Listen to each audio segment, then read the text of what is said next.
होली दिवाली से पहले आपने भी नोट किया होगा कि नकली पनीर और मावे के खिलाफ अभियान चलते हैं, सुर्खियां बनती हैं। शहरों में सफेद मौत की एंट्री, 500 किलो सफेद जहर बरामद, सावधान आप पनीर नहीं केमिकल का लोचा खा रहे हैं। इस तरह की हेडिंग्स आपने अक्सर देखी होगी। जनता को लगता है कि सिस्टम जाग गया है, लेकिन क्या मिलावट सिर्फ होली और दिवाली पर होती है? नकली पनीर फैक्ट्रियां साल के बाकी दिन के ताला लगाकर भजन कीर्तन करती हैं? नहीं। या फिर हकीकत यह है कि प्रशासन की कुंभकर्णी नींद और मिलावटखोरों की सेटिंग के बीच हम और आप साल भर धीमा जहर खा रहे हैं। आज हम इसी परमानेंट खतरे का पोस्टमार्टम करेंगे। आज के खास कार्यक्रम में हम खोलेंगे पनीर के उस काले धंधे का कच्चा चिट्ठा जो होली के उल्लास के बीच आपकी सेहत का सौदा कर रहा है।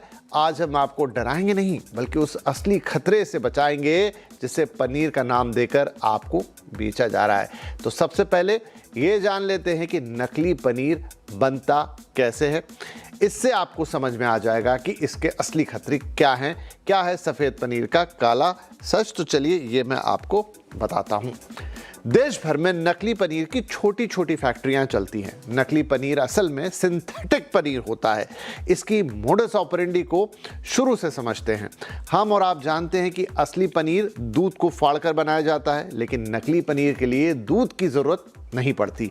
मिल्क पाउडर और गंदा पानी काफ़ी होता है। सबसे पहले बहुत ही घटिया क्वालिटी का स्किम्ड मिल्क पाउडर कहीं से लाया जाता है। इसे गर्म पानी में घोला जाता है। असली दूध में फैट होता है। मिलावटखोर इस नेचुरल फैट की जगह सस्ता पाम ऑयल या वनस्पति घी मिलाते हैं, जिसे आप डालडा भी कहते हैं। इसे मिक्सर में इतनी जोर से फेंटा जाता है कि ये दूध जैसा गाढ़ा और सफेद दिखने लगता है। तो हो गया नकली दूध तैयार। अब बारी आती है सॉलिडिफिकेशन की, यानी इस नकली दूध को पत्थर जैसा जमाना। दूध जैसे दिखने वाले इस लिक्विड को पनीर की शक्ल देने के लिए खतरनाक केमिकल्स का सहारा लिया जाता है। आमतौर पर घर में नींबू या सिरके से दूध को फाड़ते हैं, लेकिन फैक्ट्रियों में इसे तुरंत और भारी मात्रा में जमाने के लिए तेजाब यानी एसिड का इस्तेमाल होता है। ये सल्फ्यूरिक एसिड या फिर हाइड्रोक्लोरिक एसिड कुछ भी हो सकता है। इसमें कैल्शियम कार्बोनेट यानी चूने को भी मिलाया जाता है ताकि पनीर भारी हो जाए और इसके ज़्यादा पैसे वसूले जा सके। फिर इस नकली पनीर को असली पनीर से भी ज़्यादा सफ़ेद और चमकदार बनाने के लिए इसमें वॉशिंग पाउडर, जी हाँ, डिटर्जेंट भी मिला दिया जाता है। इसमें नाइट्रोजन बढ़ाने के लिए होता है यूरिया का इस्तेमाल, ताकि पनीर में कृत्रिम प्रोटीन की मात्रा दिखाई जा सके और ये लैब टेस्ट में पास हो जाए। अगर पनीर ज़्यादा गीला है तो उसमें ब्लोटिंग पेपर या उबले हुए आलू, शकरकंद का मांड जो होता है, जिसे स्टार्च हम बोलते हैं, वो भी मिला देते हैं। इससे पनीर ठोस हो जाता है और दुकानदार को ज़्यादा वजन भी मिलता है। तो अब तक आप समझ गए होंगे कि अगर सिंथेटिक पनीर खा रहे हैं तो आपके पेट में असल में जाता है गंदा पानी, घटिया स्किम मिल्क पाउडर, सस्ता palm oil, acid, washing powder, urea, blotting paper और सस्ता स्टार्च। लेकिन खतरनाक खेल यहीं खत्म नहीं होता है। ऐसे तथाकथित पनीर का स्टोरेज और ट्रांसपोर्टेशन भी कम रिस्की नहीं है। ये पनीर अक्सर उन जगहों पर बनता है जहां साफ सफाई का नामो निशान नहीं होता। फैक्ट्री से बाजार तक पहुंचने में हफ्तों लगते हैं। ऐसे में इन्हें खराब होने से बचाने के लिए इसमें फार्मेलिन मिलाया जाता है। आपको जानकर हैरानी होगी शायद कि ये वही केमिकल है जिसका इस्तेमाल लाशों को सड़ने से बचाने के लिए किया जाता है। जी हाँ, आपने सही सुना। इसकी सप्लाई चेन को आप फार्म से थाली नहीं, नाली से थाली कह सकते हैं। ये सारा माल रात 2 से 4 बजे के बीच मंडियों में सप्लाई होता है ताकि दुनिया की नज़रों से बचा जा सके। मंडियों में इसे असली पनीर से 100-150 रुपए तक सस्ता बेचा जाता है। छोटे रेस्टोरेंट, ढाबे, शादी ब्याह के कैटरर्स ज़्यादा मुनाफे के चक्कर में इसे थोक भाव में खरीद लेते हैं। लेकिन इस बात की क्या गारंटी है कि आपके पड़ोस का दुकानदार यही पनीर तो आपको नहीं दे रहा है? ये तो थी नकली या सिंथेटिक पनीर की हकीकत। लेकिन आजकल एक और बला आ गई है जिसका नाम है एनालॉग पनीर। जरा इसके बारे में भी जान लेते हैं। आजकल बाजार में नकली से भी ज्यादा खतरनाक एनालॉग पनीर चल रहा है। ये कानूनी पेचीदगियों के सहारे चल रहा है। आम आदमी इसे पनीर समझकर खाता है, लेकिन तकनीकी रूप से ये भी पनीर नहीं है। सीधे सीधे कहें तो एनालॉग पनीर बिना दूध का पनीर है। असली पनीर पूरी तरह से दूध के फैट और प्रोटीन से बनता है, जबकि एनालॉग पनीर एक लैब मैड यानी कि लैब में बनाया हुआ पदार्थ है। ये डेयरी प्रोडक्ट नहीं है बल्कि एक इंडस्ट्रियल प्रोडक्ट है। इसका निर्माण किसी जादू से कम नहीं है, लेकिन सेहत के लिए किसी शराब से कम नहीं है। असली दूध को, फैट को हटाकर इसमें सस्ता पाम ऑयल या हाइड्रोजनेटेड फैट डाले जाते हैं। इसमें दूध के प्रोटीन की जगह सोया प्रोटीन या मिल्क पाउडर, जिसे हम स्किम्ड मिल्क पाउडर कहते हैं, उसका इस्तेमाल होता है। बाइंडिंग एजेंट्स भी मिलाए जाते हैं ताकि इसे पनीर जैसी बनावट या जो टेक्सचर होता है ना पनीर का, वैसा इसको बना दिया जाए। और इसमें स्टार्च, गम्स और स्टेबलाइजर्स भी डाल दिए जाते हैं। फिर इसे असली पनीर जैसी खुशबू भी तो देनी है, उसके लिए आर्टिफिशियल फ्लेवर मिलाए जाते हैं और ये फाइनली एक तरह का केमिकल कॉकटेल बन जाता है। लेकिन सबसे बड़ा पेच ये है कि ये पूरी तरह से अवैध नहीं है, लेकिन धोखा ज़रूर है। कंपनियां इसे डेयरी वाइटनर या वेजिटेबल फैट ब्लॉक के नाम से बनाती हैं, लेकिन जब ये आपके ढाबों, पिज्ज़ा टॉपिंग्स या फिर शादी के मटर पनीर में पहुंचता है ना, तो आपको बताया जाता है कि एक पनीर की डिश है जो आपको खिलाई जा रही है। इसमें लेबलिंग का भी एक बड़ा खेल है। पैकेट के पीछे बहुत बारीक अक्षरों में एनालॉग शब्द लिखा होता है, जिससे आम ग्राहक कभी नहीं पढ़ पाते। ये असल में पाम ऑयल का बम है। इसमें मौजूद घटिया क्वालिटी का पाम ऑयल आपकी धमनियों यानी आर्टरीज को ब्लॉक कर सकता है, जिससे हार्ट अटैक का खतरा बढ़ जाता है। लेकिन एक बार फिर ये बात करते हैं कि नकली पनीर की जो आपके शरीर को एनालॉग पनीर से भी ज़्यादा नुकसान पहुंचा रहा है, उसके बारे में थोड़ा देख लेते हैं कि वो आपके शरीर में आखिर अंदर जाकर करता क्या है। तो आइए समझते हैं कि नकली पनीर आपके शरीर के किस हिस्से पर किस तरीके से वार करता है। किडनी हमारे शरीर का फिल्टर प्लांट है। नकली पनीर में मौजूद यूरिया और कैल्शियम कार्बोनेट को फिल्टर करने के लिए किडनी को अपनी क्षमता से 10 गुना ज्यादा काम करना पड़ता है। जी हां, आपने सही सुना, 10 गुना ज्यादा काम। नतीजा, लंबे समय तक इसका सेवन किडनी की कोशिकाओं को सुखा देता है, जिससे किडनी फेलियर या पथरी यानी स्टोन आप जिसे कहते हैं, उसकी समस्या हो सकती है। पनीर को सफेद और चमकदार बनाने के लिए इस्तेमाल होने वाले डिटर्जेंट और उससे सड़ने से बचाने वाले फॉर्मेलिन सीधे लीवर पर वार करते हैं। फॉर्मेलिन को शरीर पचा नहीं पाता है, इससे सूजन आने लगती है। इससे फैटी लीवर, हेपेटाइटिस और आखिर में लीवर सिरोसिस जैसी जानलेवा बीमारियां भी हो सकती हैं।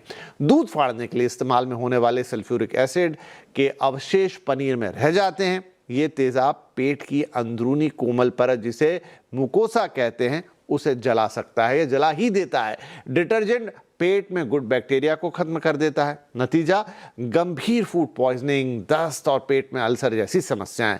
नकली पनीर में दूध का फैट तो है नहीं, बल्कि पाम ऑयल और डालडा, जिसे आप वेजिटेबल फैट भी कहते हैं, वो होते हैं जो धमनियों में जाकर जमने लगते हैं। इससे खून का बहाव रुकता है, ब्लड प्रेशर बढ़ता है और हार्ट अटैक का खतरा कई गुना तक बढ़ जाता है। साथ में सिंथेटिक रंग, फॉर्मेलिन और डिटर्जेंट कार्सिनोजेनिक हैं, यानी कि ये कैंसर पैदा करने वाले पदार्थ हैं। इन्हें क्लासिफाइड किया गया है। ये केमिकल शरीर की कोशिकाओं के डीएनए को नुकसान पहुंचाते हैं।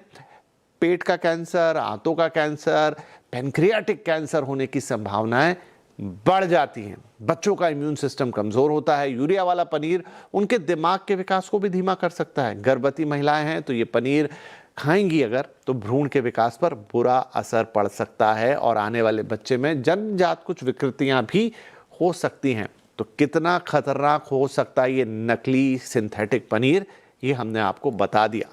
आज हम पनीर की ही बात कर रहे हैं, लेकिन सच ये है कि बाजार में पनीर, नकली माल, इन सब की भरमार है। लेकिन अब चूंकि ये सीज़न किसका है, त्योहारों का है, होली आने वाली है, तो एक और चीज़ का इस्तेमाल बहुत ज़्यादा होता है। जी हाँ, आपने सही समझा, वो है मावा या खोया।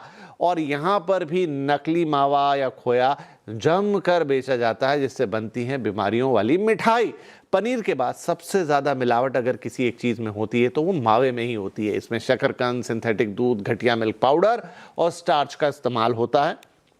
इसी तरह डालडा, रिफाइंड तेल, उबले हुए मैश किए हुए आलू, एथिल ओलेन नामक केमिकल सेंट डालकर नकली घी बनाया जाता है। मसालों में मिट्टी, ईंट का चूरा, सिंथेटिक रंग, पिसा हुआ कांच, सूखे हुए बीज, लकड़ी का बुरादा, लीद जैसी घनौनी मिलावट भी की जाती है। शुद्ध शहद के नाम पर शुगर सिरप और कॉर्न सिरप मिला दिए जाते हैं, जिसमें एंटीबायोटिक्स भी मिले होते हैं। सरसों के तेल में आर्जिमोन के बीज का तेल मिलाया जाता है, सब्जियों में रंग और चमक के लिए केमिकल पेंट लगाए जा रहे हैं, फल तरबूज को पकाने और चमकाने में केमिकल डाई और कैंसर देने वाले केमिकल्स का इस्तेमाल हो रहा है। मतलब ये है कि नकली पनीर एक तरफ, नकली मावा एक तरफ, दुनिया भर की जो चीज़ें इस समय बाज़ार में मिल रही हैं, अगर आप थोड़े भी गड़बड़ाए और अगर आपने थोड़ा क्वालिटी कॉन्शियस नहीं हुए या गलत जगह से चीज़ें खरीद ली तो बहुत चांसेस है कि आप हर चीज़ अपने घर में नकली ले आएंगे। खैर, ये नकली का साम्राज्य तो बहुत बड़ा है, लेकिन आज जो फोकस है वो है खास तौर पे नकली पनीर और नकली मावे पर, और खास तौर पर और ज़्यादा नकली पनीर पर, क्योंकि होली तो निकल जाएगी लेकिन पनीर आप साल भर खाते रहते हैं और नकली पनीर कितना ख़राब है, आपके लिए कितना हानिकारक है, वो अभी हमने आपको बता दिया। लेकिन अब आप कहेंगे कि ये तो सब समझ में आ गया, बाज़ार जाऊं तो मुझे कैसे पता चले कि जो पनीर मैं ख़रीद रहा हूं वो असली है या नकली है। बहुत सारे पैकेज पनीर आते हैं, बड़ी बड़ी कंपनियों के नाम से आते हैं। हो सकता है कंपनियां तो अच्छी चीज़ें बनाती हैं लेकिन उसकी नकल तो बाज़ार में बिकती है। आए दिन छापे पड़ते रहते हैं और पता चलता है कि बड़ी बड़ी कंपनियों के नकली प्रोडक्ट छोटी छोटी जगहों पर से मिले हैं, नकली पैकेट्स के अंदर मिले हैं। और फिर जो खुला पनीर बाज़ार में बिक रहा है, जहाँ 70 से 80% लोग उसी को खरीदते हैं, उसकी क्या गारंटी है। और जो पनीर आप होटल में खा रहे हैं, ये तो बीच में खूब खबरों में भी चला था, अगर आपने ध्यान दिया हो। मैं यहाँ किसी कंपनी या विशेष या किसी रेस्टोरेंट का नाम नहीं लेना चाहता, लेकिन एक लंबी चेन आई थी जिसमें वो एनालॉग पनीर की कहानी खूब चली थी कि भाई आपसे तो 350 400 रुपये 500 रुपये प्लेट मटर पनीर के लिए जा रहे हैं, लेकिन उसमें जो पनीर पड़ा हुआ है वो तो एनालॉग पनीर है। कंपनी ने कहा हम तो एनालॉग के नाम से बेचते हैं, रेस्टोरेंट ने कहा हमें नहीं पता, और ये पूरी कहानी को गोल गोल घुमा दिया गया। लेकिन सस्ते पनीर को लेकर आपको महंगा लेबल लगा के मटर पनीर की सब्जी बेची गई। तो अगर इन सब से निजात पानी है तो ये जानना बेहद ज़रूरी है कि भाई आप इसको पहचानेंगे कैसे। और इसीलिए आज हमने public health analyst doctor Sameer Bhati को आमंत्रित किया है इस शो के ऊपर, जो एक जाने माने डॉक्टर तो हैं ही, बहुत सारी बातों पर, विषयों पर इस तरह के अपने विचार रखते हैं, लेकिन वो अपनी लैब में ऐसी कई नकली चीज़ों के टेस्ट लगा के दिखा चुके हैं, कई पब्लिक प्लेटफॉर्म्स पे ये बता चुके हैं कि ऐसी चीज़ों को आप कैसे पहचानेंगे। तो डॉक्टर भाटी, आपका बहुत बहुत स्वागत है। देखिए, होली आसपास है, कई खबरें चारों तरफ चल रही हैं, नकली पनीर और मावे के विजुअल्स चारों तरफ है कि इतना मावा जब्त, इतना डिस्ट्रॉय किया, लेकिन मुझे लगता है कि वो टिप ऑफ द आइसबर्ग है, वो सिर्फ एक कहानी बन के रह जाती है। लेकिन 80% लोगों के पास त्योहारों में खास तौर पे वही नकली पनीर और वही नकली मावा पहुंचता है। सर,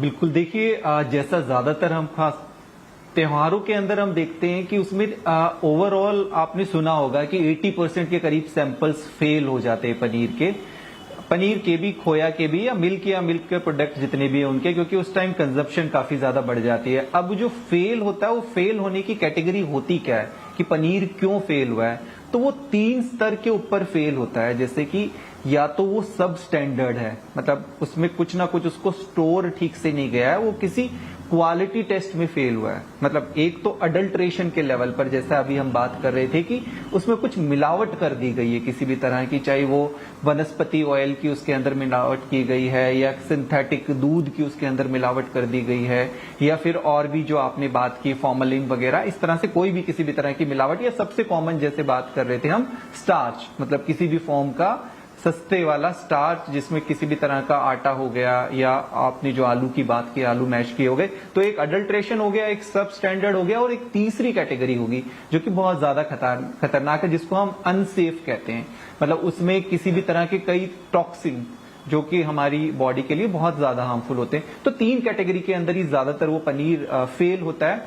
और इसमें सबसे ज्यादा जैसा हम देखते हैं कि जो देखा जाता है पहले लेवल पर, वो आपका सब स्टैंडर्ड वाला मिलता है।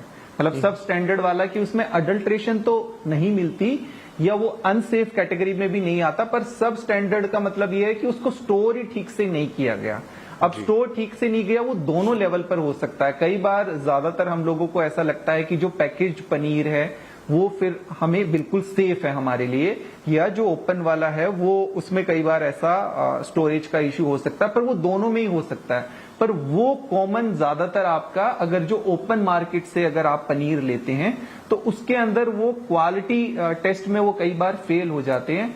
तो उसको चेक करने के लिए बस कुछ चीजें आपको ध्यान रखनी है कि जब भी आप ओपन वाला पनीर लेते हैं तो वहां पर ये जरूर चेक कर लें कि वो फ्रेश बना हुआ है, सेम डे का बना हुआ है कि नहीं, और वो स्टोर ठीक से किया हुआ है कि नहीं, क्योंकि पनीर को एक ठीक टेम्परेचर पर आपको स्टोर करना जरूरी होता है। जैसे दूध हो गया, खोया हो गया, पनीर, तो उसको ओपन में जब वो रखते हैं, वो धूप में रखा हुआ है, तो डेफिनेटली वो टेम्परेचर तो उसका मेंटेन नहीं हो रहा। और सेम पैकेज वाले पनीर में भी कि आपका कंपनी में जब वो स्टोर्ड है, फ्रिज में रखा हुआ है, ठीक है, बट जब वो आपका ट्रांसपोर्ट हो रहा है, उसके बाद आप देखते हैं बाहर कई बार कैरेट्स वगैरह में रखा रहता है पनीर के पैकेट, तो वहां पर उसका वो कोल्ड चेन टेम्परेचर मेंटेन नहीं हो पाता और वहां वो क्वालिटी टेस्ट के अंदर फेल हो जाता है। राइट। तो जो क्वालिटी आपको चेक करनी है उसके अंदर जी, जब जी भी जी, आप तो ये तो आपने भाटी ये बता दिया कि देखा होगा 3 अलग अलग कैटेगरीज हैं जिसमें पनीर की अगर टेस्टिंग हो तो वो फेल होते हैं, और ट्रांसपोर्टेशन वाली बात, रख रखाव वाली बात, वो आपने दर्शकों को समझा दी। अब उससे ज़्यादा बड़ी और ख़तरनाक बात यह है कि चलिए एक बार ट्रांसपोर्टेशन में कोई चीज़ ख़राब हो जाए पर उसके इंग्रेडिएंट कम से कम सही रहे होंगे, आपको पता लग जाएगा खा के कि अरे ये थोड़ा पुराना हो गया, आप उसे फेंक देंगे, खाएंगे नहीं और बच जाएंगे। लेकिन एक नकली पनीर जिसका स्वाद वगैरह सब बराबर है, सब कुछ है, आप उसे अच्छा समझ के खा जाते हैं, लेकिन वो एडल्ट्रेटेड है, ये बहुत खतरनाक है। अब इस नकली पनीर को कोई कैसे पहचाने? हाँ, तो देखिए, जैसे अडल्ट्रेटेड पनीर की बात करें, और ज्यादातर अडल्ट्रेशन कॉमन, क्योंकि अडल्ट्रेशन कैसी की जाएगी, जो सस्ती हो तभी उसको फायदा है। जो भी अडल्ट्रेटेड पनीर को बेच रहा है तो सस्ता कोई सब्स्टिट्यूट इस तरह से, ताकि पनीर की थिकनेस को बढ़ाया जा सके, और उसी तरह का कोई सब्स्टिट्यूट जिसमें सबसे कॉमन स्टार्च की मिलावट की जाती है। इस वजह से हम आयोडीन टेस्ट को, एफएसएसआई ने भी रिकमेंड कराया है कि होम टेस्टिंग, आयोडीन टेस्ट एक साइंटिफिक टेस्ट होता है, तो उसके लिए एक छोटा सा आपको ये आयोडीन वाला आप ऐसा ले सकते हैं, ये आपको घर पर रखना चाहिए, ताकि रैंडमली आप पनीर का जब भी इस्तेमाल करते हैं, दूध का, खोए का, तो सबके लिए आयोडीन टेस्ट से आप ये चेक कर सकते हैं कि उसमें स्टार्च की कोई मिलावट है कि नहीं, क्योंकि स्टार्च के साथ जब ये आयोडीन रिएक्ट करता है तो एक तरह का कलर उसका चेंज कर देता है, क्योंकि नॉर्मल जो आयोडीन का कलर है वो आपको हल्का सा येलोइश टाइप का इस तरह से दिखेगा, पर जब ये उसके साथ अगर स्टार्च उसमें किसी भी तरह से पनीर में मिलाया गया है तो उसका कलर चेंज हो जाएगा, ये ब्लूइश हो जाएगा, डार्क कलर किसी भी तरह का हो जाएगा। तो आपको आयोडीन टेस्ट एक आप कर सकते हैं, और आयोडीन टेस्ट बहुत ही सिंपल सा है। घर में जैसे आप कोई भी ग्लास वगैरह लें, और आप जब पनीर लेकर आए हैं उसके बाद आपने स्मेल करके बाकी सब चीज टेस्ट कर ली, पर आप अगर ये चेक करना चाहते हैं उसमें स्टार्च है कि नहीं, तो उस तरह से आप पनीर का कोई भी, जैसे हम ये देख रहे हैं कि ये पनीर का आप ऐसे कोई भी एक पीस लेंगे, उसको आप उसमें भी रख सकते हैं, हाथ में भी, जैसे हमने ये लिया। इसके बाद आप किसी भी ड्रॉपर की मदद से, या कुछ भी आप, जैसे ये आयोडीन का हमारे पास सैंपल है, उस तरह से आप एक ड्रॉपर से भी ले सकते हैं इसको। आपने इसमें ये इस तरह से पनीर लिया, ये ड्रॉप लिया इसका, और इसमें 2-3 बूंदे आप इस तरह से पनीर पे डालेंगे, फिर थोड़ा सा आप कुछ सेकंड के लिए देखेंगे कि इसका कलर चेंज हो रहा है कि नहीं। जैसे इसमें हम ये देख रहे हैं कि इसका कलर, जैसे मैंने आपको बताया कि थोड़ा येलोइश टाइप का ऐसा रहेगा, तो अगर ये ऐसा कलर एक्चुअल में जो आपका आयोडीन का कलर है वही आपका रह रहा है, तो इसका मतलब इसमें स्टार्च की मिलावट नहीं है। तो एक ये चेक किया जा सकता है। दूसरा, जैसे मैंने बताया कि कलर किस तरह से होगा, एक हमारे पास जैसे पनीर का और सैंपल है जिसमें हमने ये स्टार्च को थोड़ा मिलाया है, ये दर्शकों को दिखाने के लिए, ताकि ये चेक कर सकें कि अगर स्टार्च की मिलावट आपके पनीर में होगी तो उसका कलर किस तरह से दिखेगा। तो जैसे इसमें अगर स्टार्च की मिलावट होगी तो आपको इस तरह से बिल्कुल वो ब्लैकिश ब्लूइश कलर हो जाएगा, एकदम डार्क कलर हो जाएगा। अब दोनों ग्लास अगर आप एक साथ दिखा दें, दोनों ग्लास एक साथ दिखा दें तो दर्शकों को एकदम क्लियर हो जाएगा। जी बिल्कुल, देखिए ये एक ग्लास है, जैसे इसके अंदर आप पनीर को देख पा रहे हैं जिसमें थोड़ा हल्का ये येलोइश है, ये एक्चुअल आयोडीन का कलर है, और जो ये आपका डार्क कलर हो रहा है, नीले रंग का जो हो रहा है, ये आपके इसके अंदर स्टार्च की मिलावट है। वो स्टार्च किसी भी तरह का कोई भी मतलब आटा फॉर्म में कुछ हो सकता है ऐसा, तो वो इसमें मिलावट है। बाकी दूसरा, कई बार क्या होता है कि ये जो कलर है ये हल्का कुछ जगह पर आपको दिखेंगे ट्रेस, मतलब पूरा नहीं होगा ब्लैक, थोड़ी जगह, तो इसमें ऐसा भी होता है कि कई बार कम स्टार्च की मिलावट की गई है, पर जो आयोडीन आप जो भी करते हैं आयोडीन वाला टेस्ट, वो थोड़ा सा भी अगर उसमें स्टार्च होगा तो वो आपको trace पता लग उसके अंदर आ जाएगा जी। इस तो तरह क्विकली से- एक छोटा सा जी, ब्रेक वो ले लेता पता हूं लग समीर जी, जाएगा। फिर लौट के आते हैं और कुछ और इंपॉर्टेंट चीजें कि घर पे आप नकली मावा, नकली पनीर, सिंथेटिक पनीर, एनालॉग पनीर, इन सब का टेस्ट, एक तो ये आयोडीन वाला टेस्ट हो गया, स्टार्च हुआ, तुरंत आपको पता चल जाएगा, और अशुद्धियों को आप कैसे पकड़ सकते हैं। तुरंत एक छोटे से ब्रेक के बाद आएंगे, आप कहीं मत जाइएगा क्योंकि वो बहुत इंपॉर्टेंट होने वाला है।